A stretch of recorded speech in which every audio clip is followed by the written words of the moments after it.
আমি এখন যেখানে দাঁড়িয়ে আছি আপনারা দেখতে পাচ্ছেন একটি সড়ক, আবদুল্লাপুর থেকে আশুলিয়া মহাসড়ক।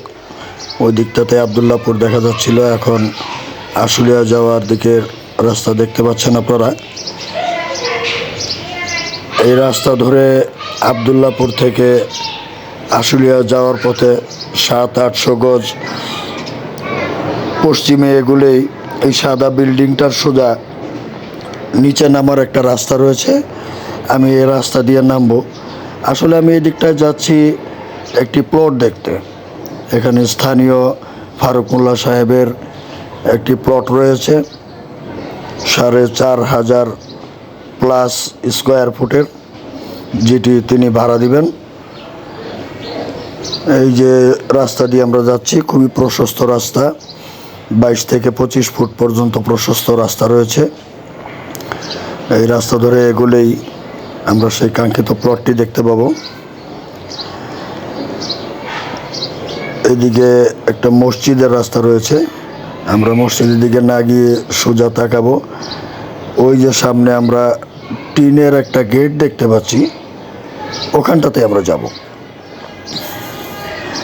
আপনারা যারা প্লটটি নিতে ইচ্ছুক, গোডাউন অথবা কোনো কারখানা দেওয়ার জন্যে স্ক্রিনে দেওয়া ফোন নাম্বারে যোগাযোগ করবেন।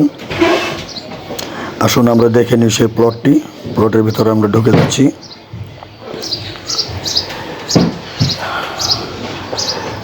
প্লটে এখানে আমি প্লটের মালিক, জমির মালিক জনাব ফারুক হোসেন মোল্লা সাহেবকে দেখতে পাচ্ছেন, আপনারাও দেখছেন। আমি উত্তর দিকে তাকিয়ে আছি প্লটে, যেখানে উত্তর দিকে রয়েছে টঙ্গীর তুরাগ নদী। নদী পথেও এখানে যাতায়াত সম্ভব। আপনারা যদি দেখতে পাচ্ছেন ফারুক মোল্লা সাহেবকে।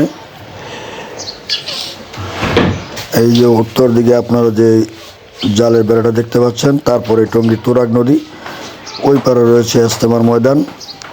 আমরা এবার বাম দিকটায় দেখব। এই যে সাদা টিনের চাল রয়েছে, এগুলো সীমানা। এই ওয়ালের পাশ থেকেই সীমানা শুরু, এখান থেকে। আমরা যদি একটু এগিয়ে যাই তাহলে হয়তো দেখতে পাবো সীমানার শেষ অংশটা। আপনারা যারা নিতে আগ্রহী, স্ক্রিনে দেওয়া ফোনে যোগাযোগ করবেন। আপনারা দেখতে পাচ্ছেন এই যে একটা তাল গাছ রয়েছে টিনের উপরে, ওই তাল গাছ থেকে সীমানা। এই দিক দিয়ে এখন উত্তর দিকে দেখতে পাচ্ছেন।